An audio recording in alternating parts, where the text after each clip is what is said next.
Claude Mas pour l'Union syndicale des retraités des Bouches-du-Rhône. Alors en essayant d'être le plus synthétique possible, donc on est voisines. En plus je suis d'Arles.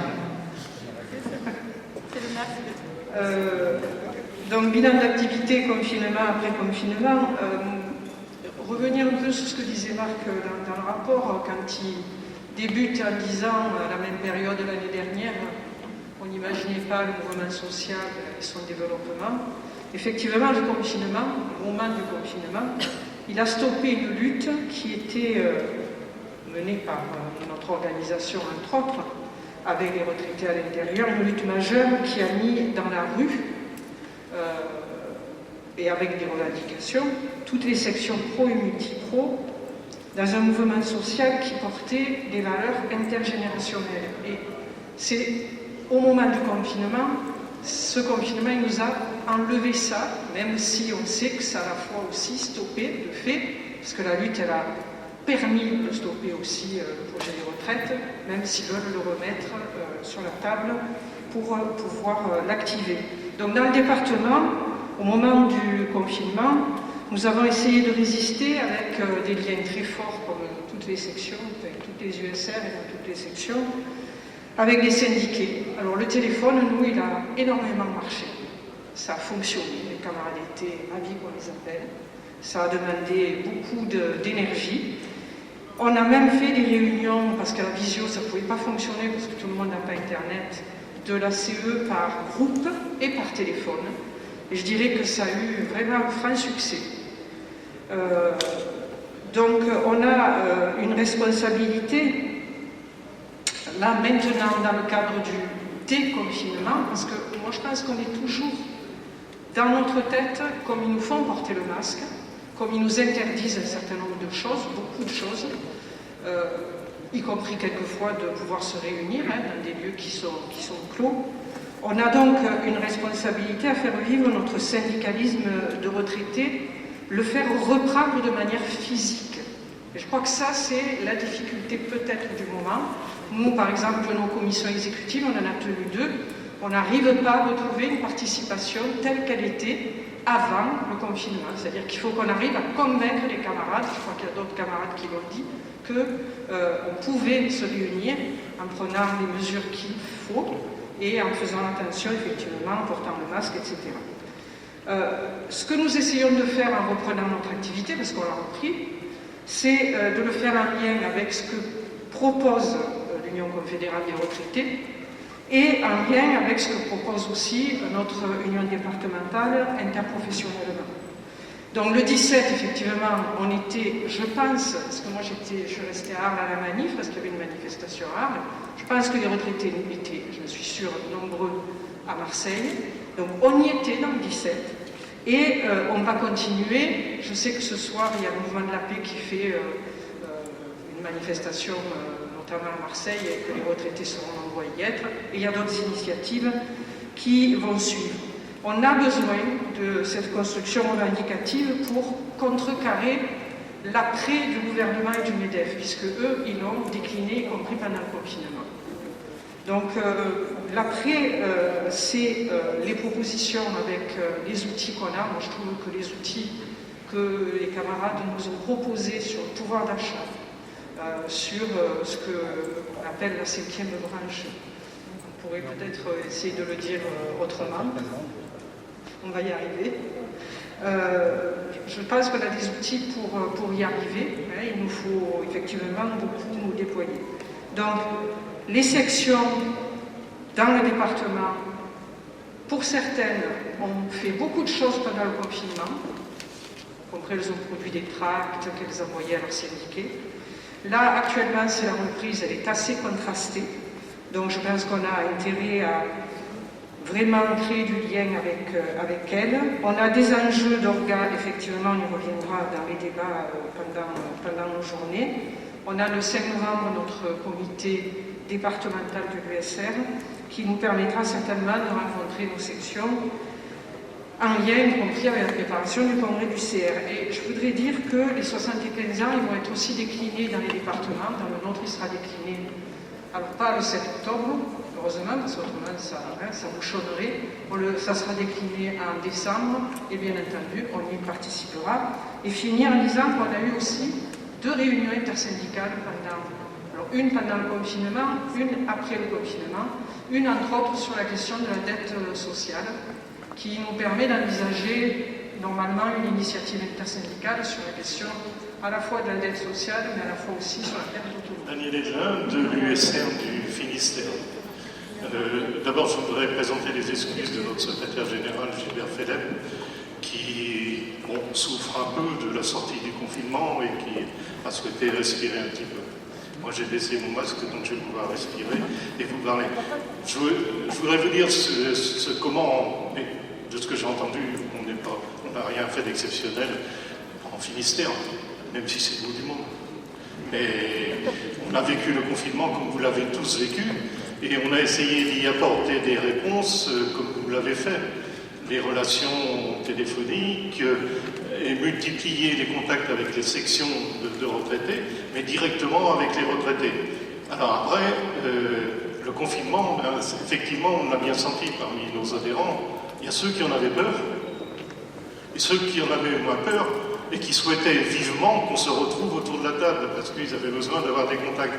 Donc on a essayé de faire le lien avec tout ça, et on a vécu quand même le confinement, puisque on a repris des réunions de nos structures, donc notre bureau de l'USR et de notre conseil syndical la semaine passée.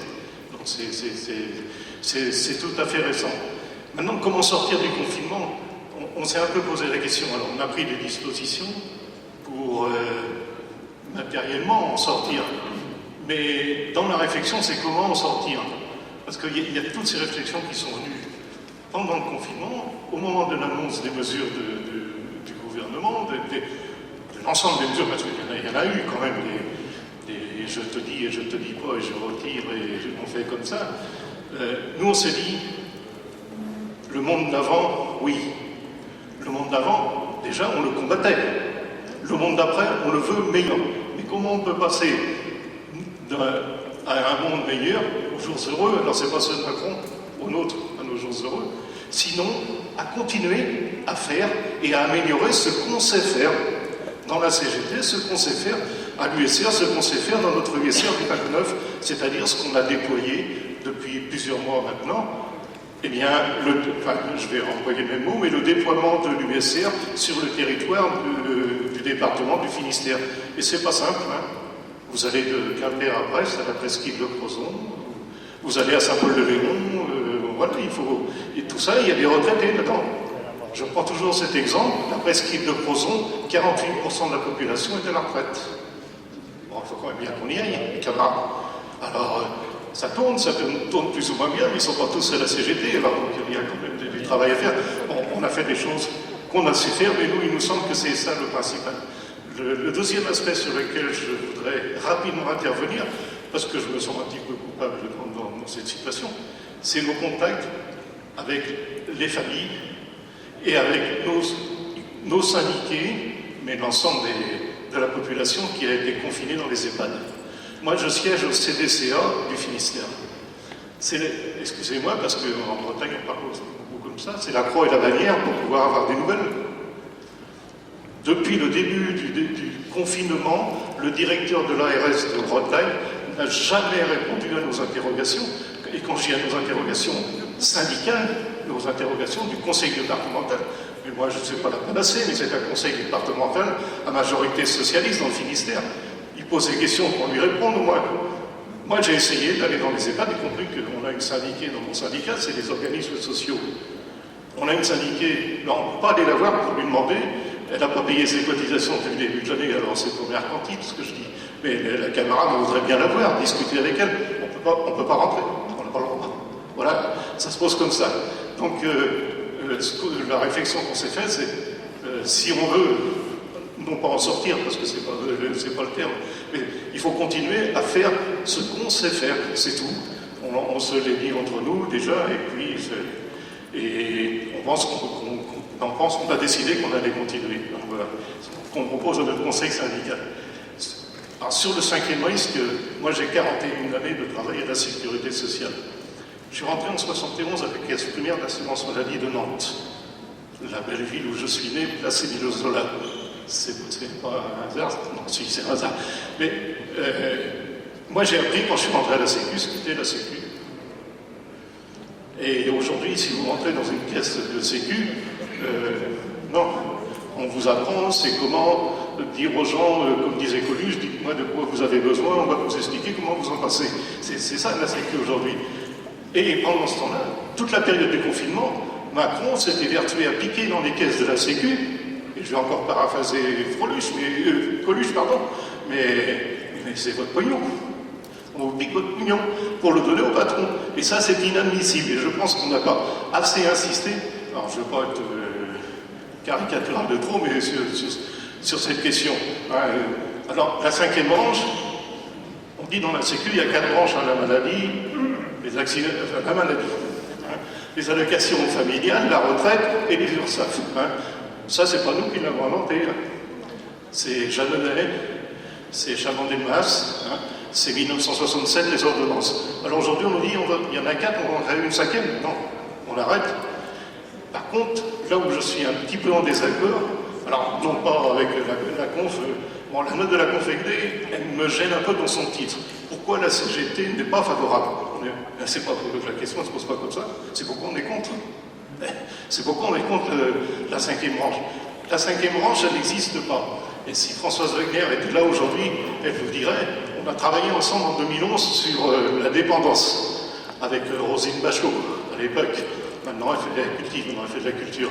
Mais à l'époque, on voulait nous faire avaler que jusqu'à 60 ans, on était handicapé, et à partir de 60 ans, on était dépendant. C'est pas comme ça. La perte d'autonomie, ça fait partie de la vie de tous les jours, et plus particulièrement, mais je ne vais rien apprendre à personne, de la vie au travail. On peut être dépendant parce qu'effectivement, on a subi un certain nombre de contraintes et d'accidents au travail qui font qu'on est dépendant, mais on peut être dépendant à 45 ans. Donc ça fait partie tout naturellement de l'assurance maladie. Je vais essayer de faire court, c'est pour ça que ça me gêne quand on dit 5e branche et sécurité sociale. Non, c'est sécurité sociale. Point final. Pour moi, c'est comme ça. J'avais noté quelques trucs. Très rapidement, on avait 1900 adhérents en 2018 dans le département du Finistère. Aujourd'hui, sur l'exercice 2019, on en a 1029. Donc, bon, mais ça, c'est les effets du confinement. Mais je reprendrai ce que j'ai dit au début de mon intervention. Il faut s'organiser, il faut savoir remettre en route la machine, c'est comme ça. Et puis, continuer à travailler pour... Non pas, c'est pas des adhérents, à notre sens, c'est pas des adhérents qu'on a perdus. C'est des adhérents qu'on n'a pas pu contacter. Et la vie a fait qu'aujourd'hui, ils sont toujours de cœur à la CGT. On n'a pas leur cotisation, donc à nous de nous organiser. Voilà. Hélène Michaud pour l'UFR Santé et Action sociale. Voilà, donc je vais revenir sur la crise, bien sûr, sanitaire, économique et sociale que nous vivons actuellement et qui a fait éclater au grand jour les manques de notre système de santé public. Depuis plus de 20 ans, voire plus maintenant, le paradigme du coût de la santé a été dominant. Il a dominé dans les sphères décisionnelles et il a déterminé les différentes réformes du système de santé et de son financement. On demande actuellement, la CGT demande, parce qu'elle pense que c'est nécessaire, c'est pas quelque chose qui est sorti comme ça, c'est ce qu'il nous faudrait, 200 000 emplois dans les EHPAD, 100 000 emplois dans l'aide à domicile et au moins 100 000 emplois dans les hôpitaux à créer. Économie, rentabilité, efficacité, ça ont été les maîtres mots donc, du législateur et de l'exécutif. Il faut changer ce paradigme et maintenant il faut créer des emplois. Donc la CSI, c'est la Confédération syndicale internationale, a commandé une étude sur 7 pays de l'OCDE pour en finir justement avec ce paradigme du coût de la santé et pour démontrer qu'investir dans l'économie, des soins et du lien aux autres, c'était un facteur de progrès. La crise actuelle a déjà démontré cet intérêt économique. Les pays qui avaient un système de santé efficace et développé s'en sortent économiquement mieux. Mais il n'y a pas que ça. En Allemagne, 500 000 lits d'hospitalisation, c'est 8,3 lits pour 1000 habitants. En France, c'est 6,4 lits pour 1000 habitants. En Allemagne, 20 000 lits de réanimation, en France, 5 300. Avec une pénurie déjà chronique de ces lits de réanimation, la situation, on l'a bien connue, a été catastrophique dès qu'il y a eu une crise à gérer. Le collectif Femmes et Mixité a proposé qu'une étude française menée par l'IRES sur le sujet « Investir dans l'économie des soins » soit diligentée à l'initiative de la CGT.